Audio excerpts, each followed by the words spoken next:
تو مجھے بہت خوشی ہو رہی ہے یہاں پر آ کر، اور کلاؤڈس جو کہ ریزیڈنس والے ہیں انہوں نے بہت عمدہ محفل سجائی۔ ایک شعر پڑھا تھا راجہ صاحب نے، جو میرا شعر تھا کہ تم ہی نہیں جمع ہوئے عہد جدید میں بھی جوان ہوتا تھا ماضی بعید میں۔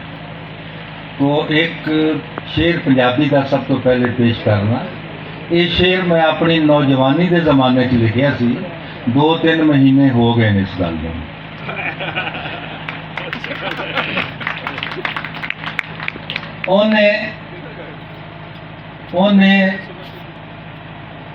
انہیں ویکھیا ہے بس، انہیں ویکھیا ہے بس، منہوں کیا کچھ نہیں۔ انہیں ویکھیا ہے بس، منہوں کیا کچھ نہیں، اودا گیا کچھ نہیں، ساڈا رہیا۔ میں ایک اور قطعہ بھی، یہ بھی نوجوانی کے زمانے کا ہے، ایک اردو کا قطعہ پیش کرتا ہوں کہ نظر سے اس نے مجھے جو کرنٹ مارا ہے، نظر سے اس نے مجھے جو کرنٹ مارا ہے، بہت بلند بہت انت شنت مارا ہے، بہت بلند بہت انت شنت مارا ہے، سمجھیے ایسے کہ بس جیسے دل کے رکشے کو ٹرک نے پورے کا پورا فرنٹ مارا۔ بہت شکریہ جناب۔ یہ جو اسلام آباد اور پنڈی میں ہم مشاعرے پڑھتے ہیں تو میں اکثر کہا کرتا ہوں کہ شاعری کا داد کے ساتھ وہی تعلق ہے جو کھیت کا کھاد کے ساتھ ہے، جو ایک جاگیردار کا جائیداد کے ساتھ ہے، جو پاکستان کا امریکی امداد کے ساتھ ہے، جو بیوروکریسی کا اسلام آباد کے ساتھ ہے، اور جو ہمارے قومی لیڈر کا قومی مفاد کے ساتھ ہے۔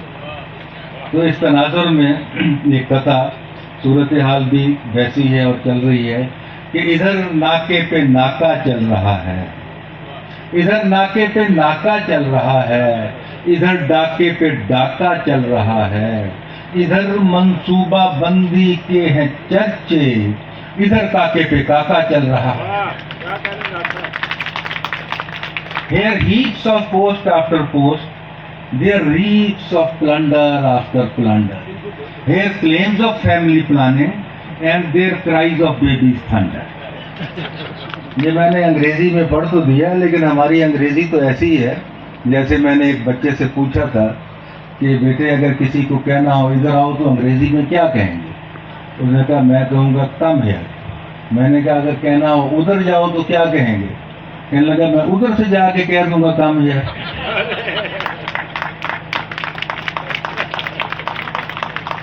بچے ہمارے عہد کے چالاک ہو گئے تو میں نے اسے دیکھ کر میں نے پوچھا، میں نے کہا کہ بیٹے تم کہاں پیدا ہوئے؟ تو ساتھ والا کہتا ہے کہ انکل یہ وہاں پیدا ہوئے جہاں سوال ہی پیدا نہیں ہوتے۔ یہ ہے ہمارے آج کے بچے۔ اور ایک اور بچہ مجھے بتا رہا تھا کہ پہلے میرا کام کرنے کو جی نہیں چاہتا تھا، پھر میں نے لائق بچوں میں بیٹھنا شروع کر دیا، اب ان کا بھی کام کرنے کو جی نہیں چاہتا۔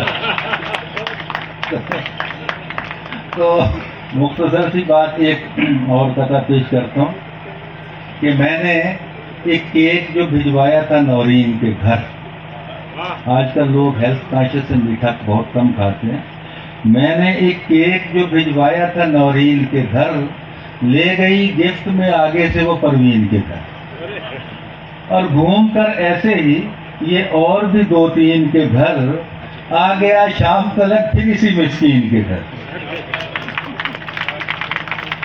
بہت شکریہ، بہت شکریہ۔ اور بس 2-3 اور قطعے پھر میں پنجابی کی ایک چیز سناؤں گا۔ تو یہ شاعر نے اس کا عنوان ہے بینکار کی محبوبہ۔ شاعر نے اپنے محبوب کی تعریف کرنی ہو تو اس کے پاس بڑا ذخیرہ الفاظ ہے، زلفوں کی بات کرنی ہے، گھٹاؤں سے تشبیہ دے گا، چال کی بات کرنی ہے۔ غزال آئیے ایک MBA کیا ہوا ہے، بینک کا مینیجر ہے، اس کی کیا ووکیبلری ہوگی؟ تو وہ اپنی زبان میں اپنے محبوب کی تعریف کرتے ہوئے بتا رہا ہے بینکار کہ آنکھ جمع لب ضرب گال بٹکتے، یہ اس کی اپنی ویکیبلری ہے. آنکھ جمع لب ضرب دال بٹا تل اور زلف جمع قد ضرب چال بٹا دل اور کار جمع کوٹھی اور مال بٹا بل اور حسن جمع وصل ڈیش ریل بٹا دل. 5 بجے کلوزنگ کر دیتے ہیں وہ. اور ایک اور قطع کہ اس میں ذرا عظمت بیان کی گئی ہے، تصحیح نہیں کی گئی. تو عرض کیا ہے کہ گنجا ہوں تو بھائی یہ کوئی عیب نہیں ہے. گنجا ہوں تو بھائی یہ کوئی عیب نہیں ہے، جتنا کوئی گنجا ہے وہ اتنا ہی بڑا ہے. گنجا ہوں تو بھائی یہ کوئی عیب نہیں ہے، جتنا کوئی گنجا ہے وہ اتنا ہی بڑا ہے. لینن ہو کے چرچل ہو کے ماؤ ہو کے مترا، تاریخ کے ہر موڑ پہ ایک گنجا کھڑا. اب یہ راجہ صاحب نے جس طرف اشارہ کیا تھا میاں بیوی کی طرف، تو میں اکثر کہا کرتا ہوں کہ یہ جو سنجیدہ شاعری ہے یہ محبوبہ کے ارد گرد گھومتی ہے اور مزاحیہ شاعری منقوحہ کے ارد گرد گھومتی ہے. اور ویسے بھی میرا قول ہے کہ میاں بیوی دنیا کا واحد غیر خونی رشتہ ہے. میاں بیوی دنیا کا واحد غیر خونی رشتہ ہے جس سے تمام خونی رشتے جنم لیتے ہیں. تو یہ اس کی اہمیت ہے. اور ضمیر جعفری صاحب پیر و مرشد بہت انہوں نے بھی لکھا، تو وہ اکثر کہا کرتے تھے کہ بیوی کی بات ماننے والا کوئی برا کام نہیں کر سکتا.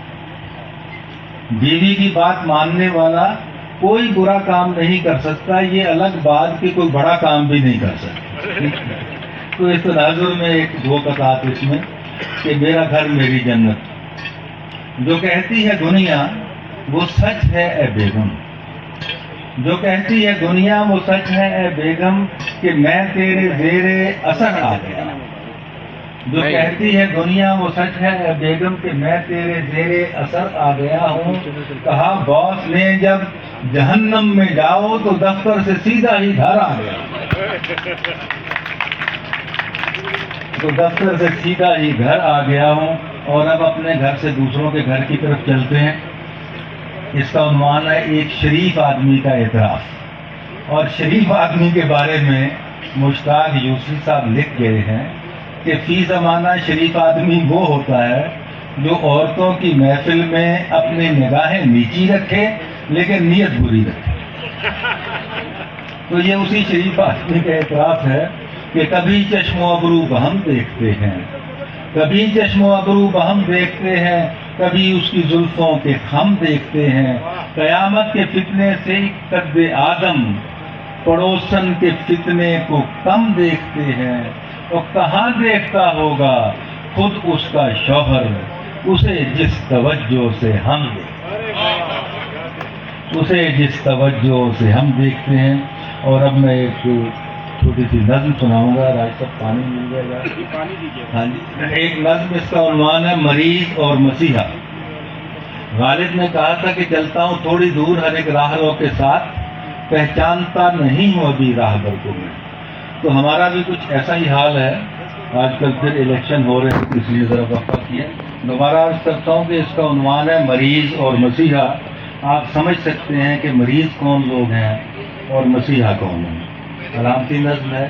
بیمار ہو کے میں جو گیا ڈاکٹر کے پاس، بیمار ہو کے میں جو گیا ڈاکٹر کے پاس، کیوں کر بتاؤں کیسے میرے اڑ گئے حواس.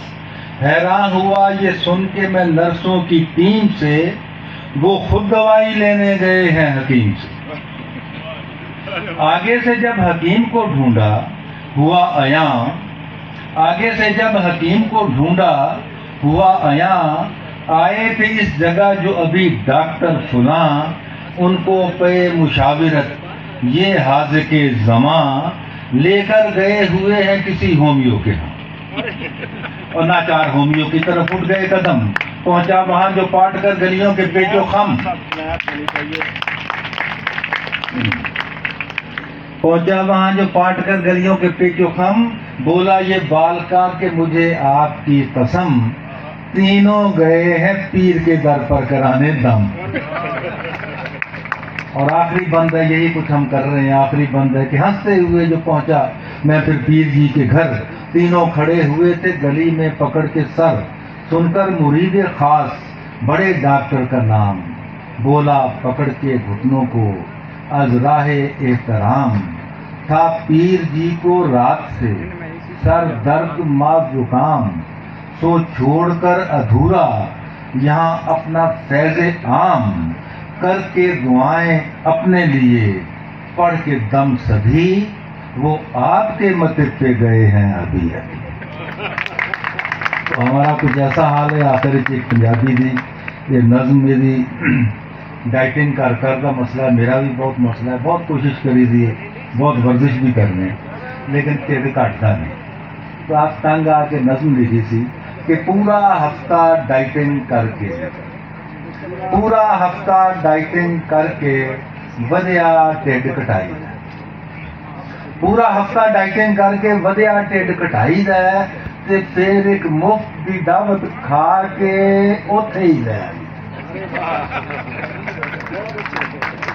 پورا مہینہ محنت کر کے ودیا ٹھڈ کٹائی دا ہے، تے پھر ایک مفت دی دعوت کھا کے اوتھے ہی لے آئی دا۔ اٹھن لگیا ٹھڈ شریف نو قسطاں وچ اٹھائی دا ہے، بیٹھن لگیا میز دے اوتے اینوں وکھ بٹھائی دا ہے، ٹرنا ہوئے تے سب تو پہلوں اینوں اگے لائی دا ہے، رکنا ہوئے تے ایدا سارا زور بریک بنائی دا ہے، کوئی سونا ہوئے تے بیڈ دے اوتے پہلے ٹھڈ بچھائی دا ہے۔ یہ سننا ذرا، سونا ہوئے تے بیڈ دے اوتے پہلے ٹھڈ بچھائی دا ہے، کوئی نہا کے ٹھڈ نچوڑی دا ہے تے دھوپے سکنے پائی دا ہے، نہا کے ٹھڈ نچوڑی دا ہے تے دھوپے سکنے پائی دا ہے، چھوٹے چھوٹے بچیاں کولوں ٹھڈل تک اخوائی دا ہے۔ اللہ تعالیٰ نے ہر بندے دے نال ایک ٹھڈ لایا۔ میں ایک باری سڑک تے بہت بڑا سارا ٹھڈ جانا ہے، دیکھا کہ اس نال بندہ بھی لگا ہے سی۔ چھوٹے چھوٹے بچیاں کولوں ٹھڈل تک اخوائی دا ہے، چھاتی دے نال چھاتی دی تھاں ٹھڈ نال ٹھڈ ملائی دا ہے، تے 15 مرلے دے اس گھیر نو ویکھ کے جد گھبرائی دا ہے، اسی ویلے کار چ بیٹھ کے پیدل سیر نو جائی دا، اسی ویلے کار چ بیٹھ کے پیدل سیر نو جائی دا ہے، تے کی دساں میں دنیا تو اے مٹکا کنج لکائی دا ہے، لمبی چوڑی سکھن اتے کھلا چگا پائی دا۔ یہاں پہ نظم ختم ہو گئی لیکن 3 شعر اس کے گریز کے ہیں کہ کی دساں میں دنیا تو اے مٹکا کنج لکائی دا ہے، لمبی چوڑی سکھن اتے کھلا چگا پائی دا ہے، سچ پوچھو تے میرا نہیں ہے، سچ پوچھو تے میرا نہیں ہے ٹیڈے نوکر شاہد ہے، سچ پوچھو تے میرا نہیں ہے ٹیڈے نوکر شاہد ہے، کدھرے 21 گریڈ دا ہے تے کدھرے پورے 22 دا ہے۔ میں آپ بھی وہ شامل ہوں، کدھرے 21 گریڈ دا ہے تے کدھرے پورے 22 دا ہے، ایسے ٹھڈ دا ٹکٹ کٹا کے امریکہ نو جائی دا ہے، یو ایس اے نو کڑتا چک کے ایہو ٹھڈ وکھائی دا ہے، اینوں شرم نہیں آندی، اینوں ویکھ کے جد شرمائی دا ہے، ٹھڈ یا ایک کاسا ہے من حیث القوم گدائی ہے۔ بہت شکریہ جناب، بہت مہربانی، بہت توجہ سے آپ نے سنا۔